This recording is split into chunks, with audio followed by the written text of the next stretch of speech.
Está con nosotros Armando Barriguete.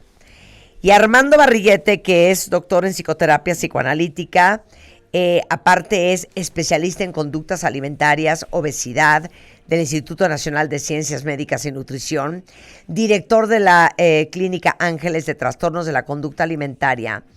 Va a hablar de por qué comemos como comemos.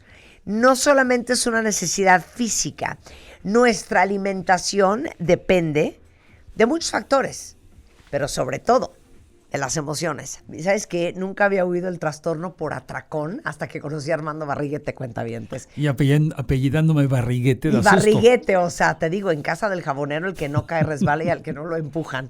Oye, pero eso de trastorno de atracón... Sí, es una cosa gigantesca. Es que una cosa gigantesca. Porque es perder el control. Muchísimos padecemos de trastorno de atracón.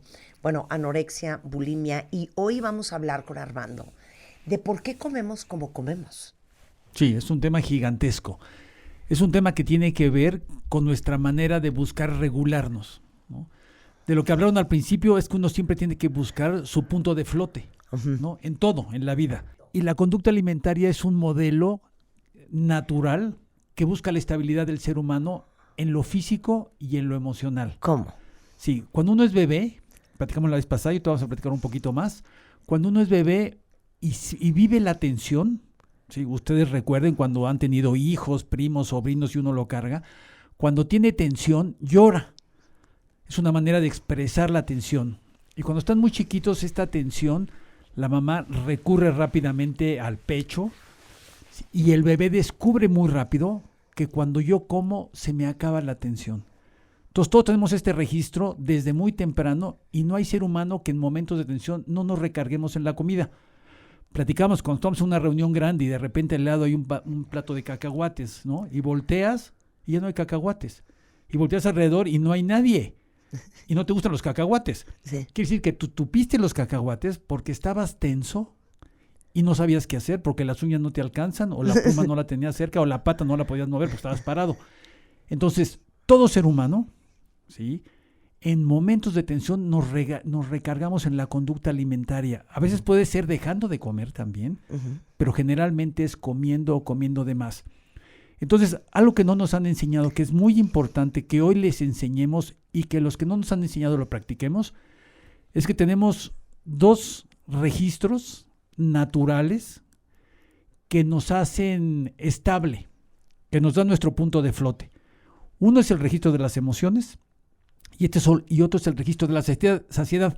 Si regresamos con el bebé va a ir creciendo y va a ir descubriendo que estas tensiones pueden ser físicas como el hambre, pero pueden ser emocionales y el bebé descubre algo maravilloso que todos descubrimos, que el piojito puede más que el hambre. Es decir, le empiezan a hacer piojito al bebé y uno en la vida igual. O a mecerlo, sí. A arrullarlo. Y en la vida uno crece cuando se da uno cuenta que la necesidad primaria de tragar, ¿sí?, o de comer, o de mamar, puede ser secundaria en el momento que yo me siento a gusto y me siento acompañado y querido, ¿no? Entonces es genial porque uno descubre ahí que el afecto tiene tanta fuerza como el hambre. Y es muy importante que nosotros enseñemos a nuestros niños y niñas a que pueden comer de todo, pero tienen que saber con cuánta hambre están y cuánta saciedad, del lado del hambre y saciedad.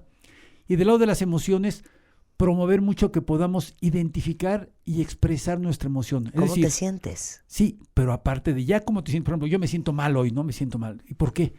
Pues tengo que ver, dormí mal, me peleé con mi esposa, estoy preocupado, tengo que pagar la mensualidad de la no sé qué. Entonces, vemos aquí cómo nuestro cuerpo es donde cae todo esto. Por eso el tema del cuerpo hoy se ha vuelto gigantesco. Y en lugar de preocuparme por mis emociones, me preocupo por mi cuerpo. Es decir, busco un cuerpo que acepte todo el mundo y les encante, porque no llego a tocarlo de adentro para ver lo que realmente me preocupa. Y lo más difícil fue lo que practicamos la vez pasada, volverme mi mayor socio o socia. Todo el movimiento que ustedes están generando es para que uno se vuelva su mejor socia o socio. En el reto Summer Body sí, dices. No. Sí. Entonces, la conducta alimentaria, es decir, todos pasamos por ahí, todos estamos ahí, y es muy importante saber cómo funciona. Por eso, pero fíjate qué interesante, piensen así, cuentavientes.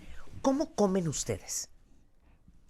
¿Cuándo comen ustedes? Porque yo puedo pensar, y ayúdame a hacer una lista, los que comen 3 veces al día y aparte comen entre comidas. Los que no desayunan, comen, pero ya no cenan. Los que no desayunen, no comen, y llegan a su casa sintiendo que se merecen un premio y cenan sin parar, ¿no? Un atracón. Los que, y ahí voy yo, los que no comen durante el día, sino que todo el día pican. Cada quien tiene su estilo diferente de comer.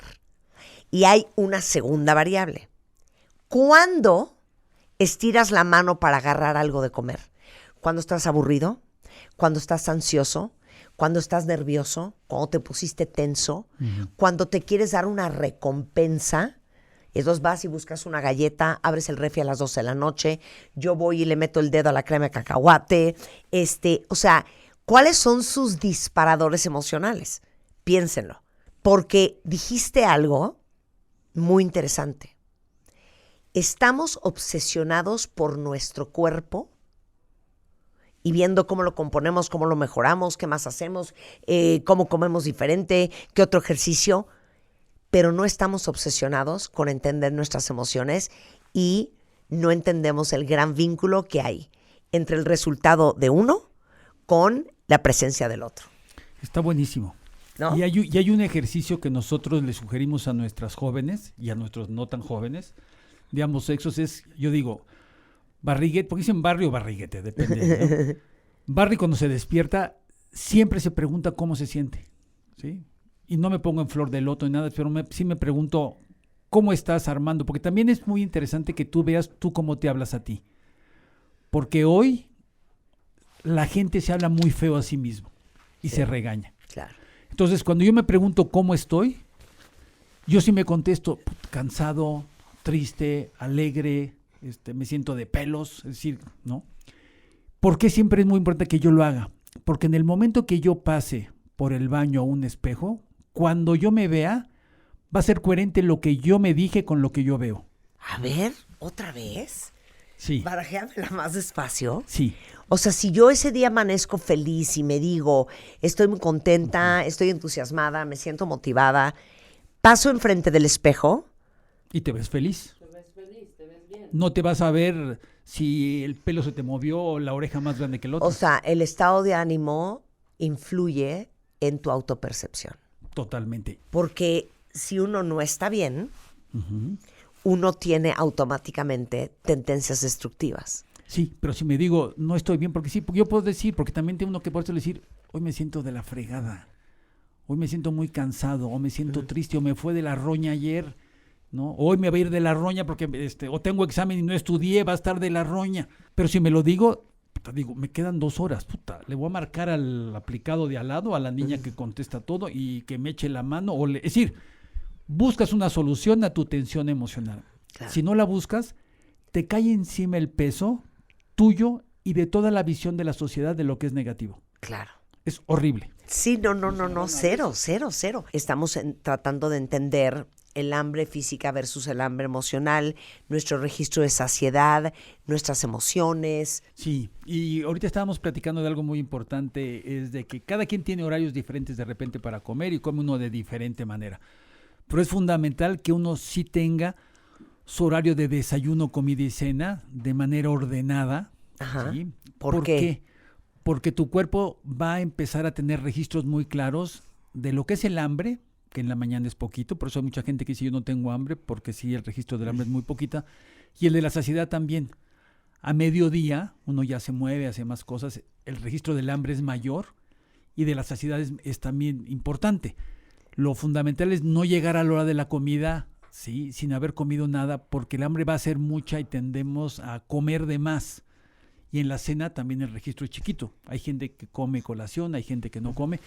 Pero así como es muy importante el registro de las emociones por un lado, que ahorita platicamos que cuando yo no registro mi emoción, corro el riesgo de preocuparme demasiado por mi cuerpo porque el malestar emocional se me refleja viéndome mal. Uh-huh. Y hoy socialmente el malestar se dice estar gordo o ser gorda. Entonces es muy importante que yo vaya llevando y eduque a mi cuerpo y a mis emociones, pero también a mis hijos, ¿sí?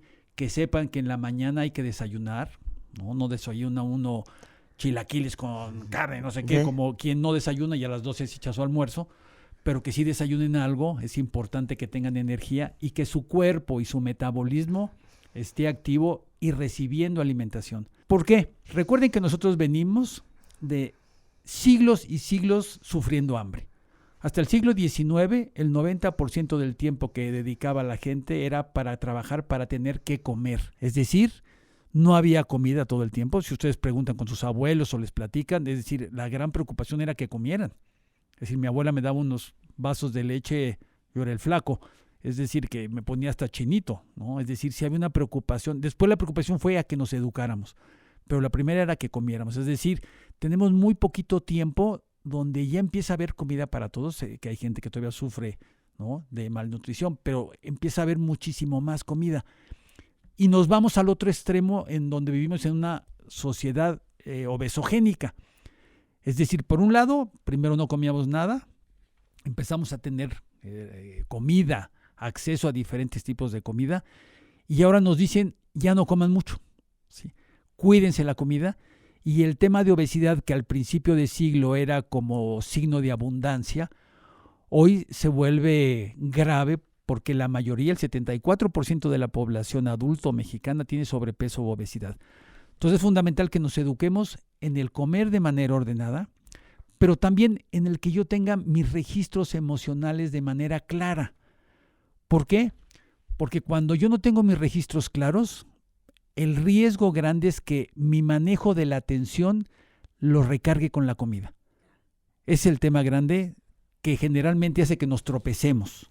O sea, tú dices que nuestra forma de comer está definida por varias razones. Una de ellas es el hambre emocional, que va mucho más allá de la necesidad física, del hambre física que tienes. Correcto. Sí, es decir, muchas veces, como mencionábamos, ¿no?, cuando está uno aburrido, distraído, tenso o triste, esa noción de me voy a regalar algo, claro, ¿no?, o hoy me merezco, ¿no? Decir, muchas veces uno dice, es que un día del sí infierno, sí, ¿no? Hoy y llegas a tu casa hasta la madre de todo. Sí, y hoy me toca todo. Es decir, llego al refri o me paro antes. Bueno, y con los Uber y todas las cosas que te pueden llegar, sí, pides, ahora sí, mis tacos dorados, mis tacos de no sé qué, y tráiganme un sushito al lado, infierno, póngale otra cosa, no, y échele chorizo. Ah, bueno, algo que nosotros vimos muy interesante, que en Francia, en relación a la alimentación, la gente modifica la receta, ¿sí? Y lo que descubrimos es que en México nosotros la reforzamos.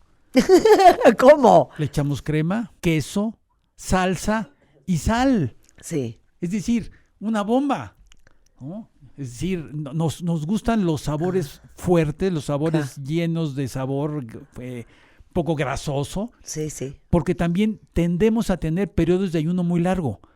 Es decir, no desayunamos, almorzamos.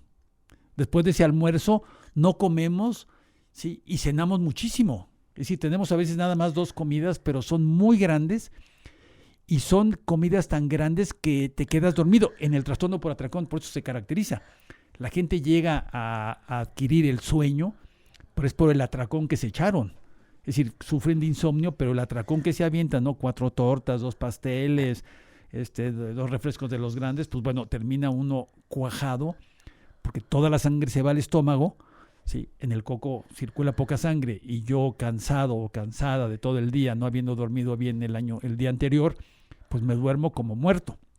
Entonces sí es muy importante que trabajemos mucho en nuestra educación emocional. Ajá. Ahora, te voy a hacer una pregunta cañona. Sí. Yo he dicho muchas veces en este programa, y una vez entrevistamos a un genetista de Harvard, que es muy controversial, que se llama David Sinclair. No sé si ubicas a David, pero David habla de que el envejecimiento es una enfermedad y que no deberíamos de envejecer como envejecemos. Y uno de los puntos principales es, deberíamos de tomar todos metformina todos los días.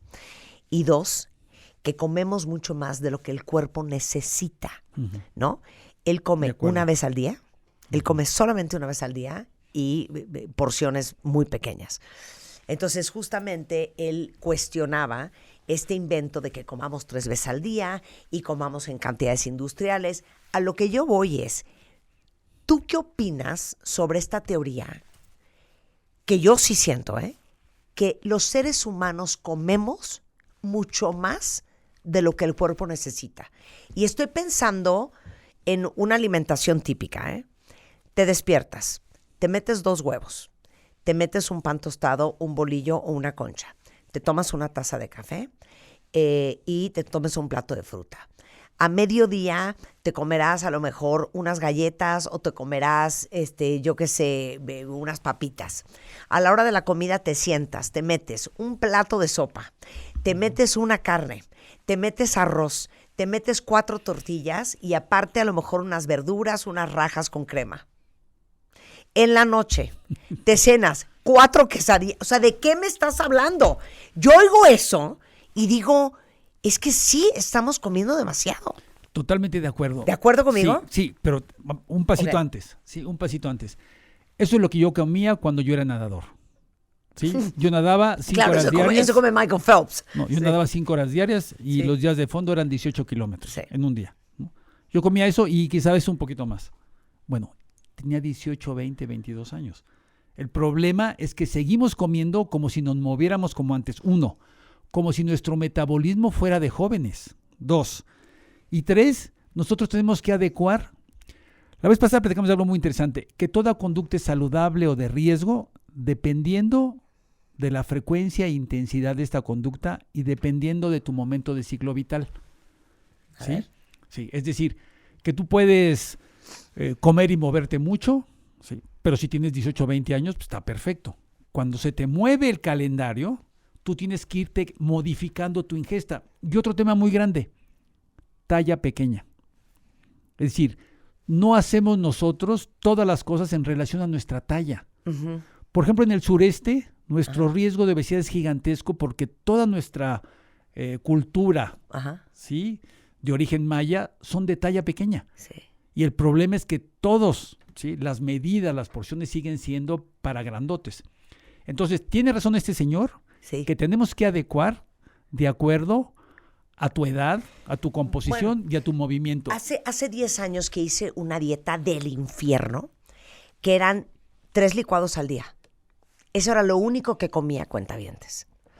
Y lo hice con Nicolás Militerán, en el hospital ABC en aquel entonces. Me dijo, eres tan chiquita que tu ingesta de calorías máximo son 1,100 calorías al día. Para tú bajar de peso, necesitas restringir la ingesta de calorías. Entonces, tenía que hacer una dieta de 600, 700 calorías, si no yo no iba a bajar porque soy minúscula. Uh-huh. Que obviamente una mujerón, Rebeca, que mide 1,78 y pesas que 73 kilos, o sea, Rebeca a lo mejor con 2,000 calorías la arma. Y entonces problema. Si quiere ponerse a dieta, pues que le metan 1,400. Si a mí me das 1,400 calorías, o sea, yo subo 5 kilos en 2 días, ¿no? Entonces, entender tu talla, fíjate que nunca lo había pensado. Tienes toda la razón. Y tu actividad física y tu metabolismo. Porque tu actividad física y tu edad. Cuando eres adolescente, quemas todo. Caes parado. Claro. No, es decir, a veces puedes salirte de fiesta, te desvelas, no sé qué, y en la mañana estás pero como grito. Hoy, cena eso, toma eso, y en la mañana, pues como mueble. Sí, claro. Entonces, sí es muy importante, pero creo que hay que estar alertas de que nuestra dieta no vaya a lo restrictivo con el objetivo de bajar de peso. Sí, sí. Es decir, la dieta tiene que ser balanceada en relación a lo que yo me muevo y lo que consumo y Pero es que lo dijiste hace rato, tienes que encontrar tu ¿qué? Tu punto. Sí, tu punto de flotación, hablando de los ahogados y los divorciados. Claro, y ese es el punto, que siento que parte de la batalla que tienen muchos con su cuerpo, uno es la emoción, pero otro es que no han encontrado el punto de flotación. Y en lo Entonces emocional. claro, y en lo emocional tampoco. Entonces estás o en una dieta del infierno y bajaste 10 kilos, o estás comiendo sin parar y traes 10 kilos arriba. O sea, no has encontrado tu punto de flotación, entonces estás en un péndulo toda tu vida.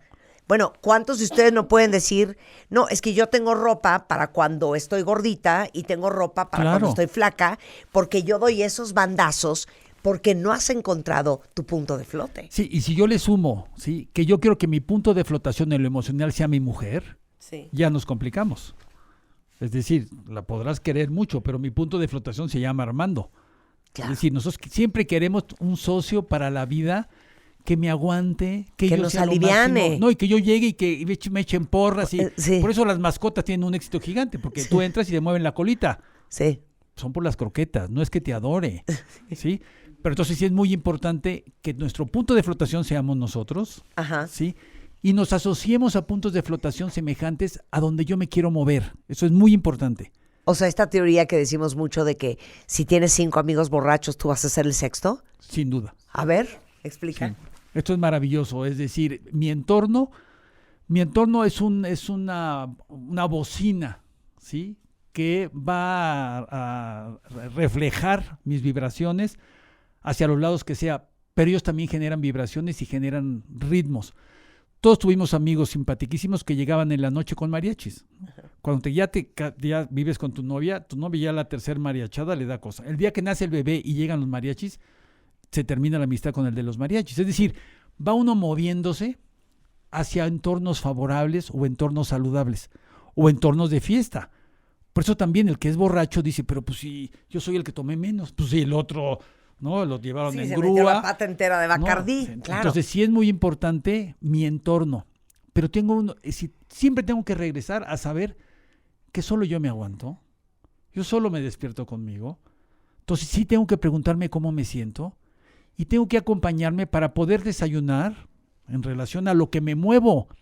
Y tengo que buscar mover las patitas todos los días entre 5 y 10 mil pasos. Con eso sería maravilloso, al menos 3 veces por semana, como adulto, ¿no? Y como chamaco todos los días. Es decir, sí es esa relación en lo que como y en lo que me muevo y cómo me siento. Y cuando me siento mal, otra cosa que los papás no hacemos, bueno, yo sí, tampoco todos los días, ¿no? Pero puede uno llegar y decir, me siento pésimo. Yo una vez senté a mis hijos y a mi mujer y les dije, yo sé que me quieren, pero yo no me siento querido. Ay. Se pusieron a llorar, mi esposa no me dejó de hablar un buen rato, porque así yo me sentía, ¿no? Sí. Es decir, y empezaron a decirme, ¿no? O papá, ¿cómo estás? No sé, es decir, pero si uno no lo dice y no para la acción, de manera tranquila, digo, no llegué pateando al perro y... No, pero crear familias, crear relaciones en donde se hablen abiertamente de las emociones. Claro. Porque esa es la mejor enseñanza para tus hijos, para que ellos puedan aprender a reconocer por qué se sienten como se sienten. A ver, sabemos que el tema de la obesidad infantil es un problemón en México. Claro. Un problemón. ¿Alguna vez se han puesto a pensar los papás de estos niños que tienen sobrepeso? Híjole, ¿cómo está emocionalmente mi hijo? Uh-huh. Que está así de pasado de peso. ¿Qué es lo que está compensando? Claro. ¿Cómo está emocionalmente? Esto es ansiedad, esto es frustración, esto es angustia, esto es miedo.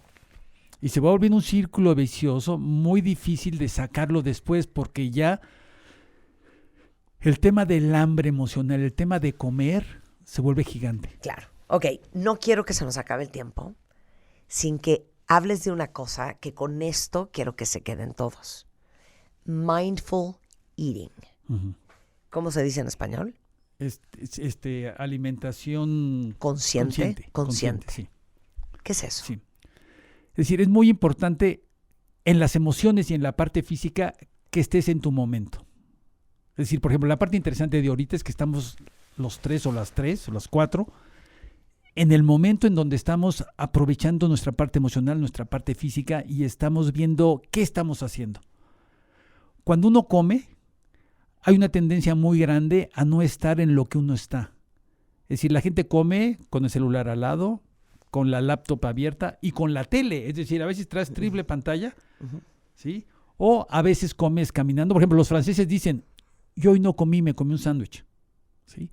Es decir, comerse, la dieta mediterránea, su éxito fue lo balanceado, aceites, pescado, pero lo más importante es que era platicado. Es decir, que te sientas bien y platiques durante la comida. Nosotros hicimos un estudio hace mucho con los purépechas, yo me acuerdo que era joven, llegué con unas encuestas así y me dijo la señora ya mayor, doctor, deje sus papelitos, si no, no va a entender nada, ¿no? Entonces ya me senté a comer y me decía, aquí nosotros pensamos que hay que platicar mucho para que se haga mucha saliva y dijera uno bien. Eso es maravilloso. Y ahí es donde tenemos que mover a la gente de que hay que comer con la familia, ¿sí? Mi papá le encantaba eso, tenía su clínica y iba y venía, pero la comida para él era fundamental, de sentarnos y platicar, ¿sí? Y de platicar de muchas cosas, Sí. ¿no? Y de estar consciente. Y de estar consciente lo que uno come. ¿Cuántas lo que veces te no gusta. te has tragado la bolsa entera de papas o de palomitas Sí. viendo Game of Thrones? Y cuando te das cuenta, ya te las acabaste. tupiste. Sí. Claro, es falta de conciencia. Claro. Bueno, hay un libro que no sé si conoces, pero valdría mucho la pena que lo leyeran cuentavientes, que se llama Why French Women Aren't Fat. ¿Por qué las mujeres francesas no están gordas? Yo la leí. Piensen, los franceses comen pan todos los días, unas baguettes del infierno, comen queso, toman vino, comen carne, ¿qué más? Comen postres. Y hablaban de la conciencia del comer, se sientan en el cafecito o en su casa, ven la comida, platican, presentación. no están parados en unos puestos metiéndose 26 tacos de suadero, están sentados. Y dos, es muy largo el libro, pero estoy resumiendo las porciones de lo que comen. Eso es gigante. No solamente la calidad de la comida, sino las porciones. Que si van a comer un pastel, es un cuadrito. Ustedes han visto los tamañitos de las cosas en Europa. Es un cuadrito. Sí. No es la mitad del pastel como te lo dan en Estados Unidos, ¿no? Y luego hay otro estudio interesantísimo y es un documental que vale la pena que vean, que se llama, de Michael Moore, que se llama Where to Invade Next. Y es un documental, ¿no lo has visto? No. Te va a encantar. Es un documental buscando las mejores prácticas para copiarles a otros países, ¿no? Y entonces van a Francia y hacen toda la investigación de cómo les enseñan a los niños franceses a comer desde que son chiquitos. Y les tengo una noticia. El recreo en Francia es sentados en una mesa, con cubiertos de metal, con platos de cerámica o de porcelana. La comida es, hagan de cuenta, un pescadito con espárragos salteados, con un poquito de cuscús, con una entradita que es una sopita de, yo qué sé, de calabaza. Así comen, ¿eh? No se meten un sándwich, no se meten una torta, no se meten unas galletas ni unas papas. Uh-huh. Desde chiquitos les enseñan a Francia el arte de comer. Sí, desde la presentación, la voy a ver. Sí, pero desde la presentación, es decir, lo ves y te tomas tiempo en entrarle porque está bonito. Claro. Es decir, cuando te avientan una cosa encima de la otra, claro, se siente horrible. No, y hasta les enseñan manners y todo. Bueno, trastorno de atracón, bulimia, anorexia. ¿Me falta algo más que vean en la clínica? Sí, toda esta parte restrictiva y evitativa que hoy vemos mucho en los niños piquis, ¿no? Que llegan a extremos de no querer comer. Pero creo que el tema grande de hoy es que son enseñanzas para todos nosotros y todas nosotros para no llegar a esto. Claro. Y cuando uno llega a esto, tiene uno que regresarlos y no hay que olvidar, ¿no? Nuestro registro de las emociones. Si yo no me pregunto en la mañana, me puedo ver gordito a la pasada del espejo si yo no me pregunté cómo me siento y me sentí mal y no me tomé en cuenta. Claro. Y somos nuestras mejores socias y socios. Y lo único que nos queda también, no tenemos otro. Hay que cuidarnos. 100%. El doctor Armando Barriguete a esto se dedica. Es director, fundador de la Clínica Ángeles de Trastornos de la Conducta Alimentaria, autor del libro Para Entender la Alimentación de Nostra Ediciones, por si lo quieren buscar. Es no solamente psicoterapeuta, sino también consultor de trastornos de conducta alimentaria y obesidad del Instituto Nacional de Ciencias Médicas y Nutrición. Es una eminencia. No saben cuántos años tenemos de conocernos, ¿30? Ibas en secundaria. Ay, qué tonta eres. Obvio no, más grandecitos, pero tenemos muchos años de conocernos.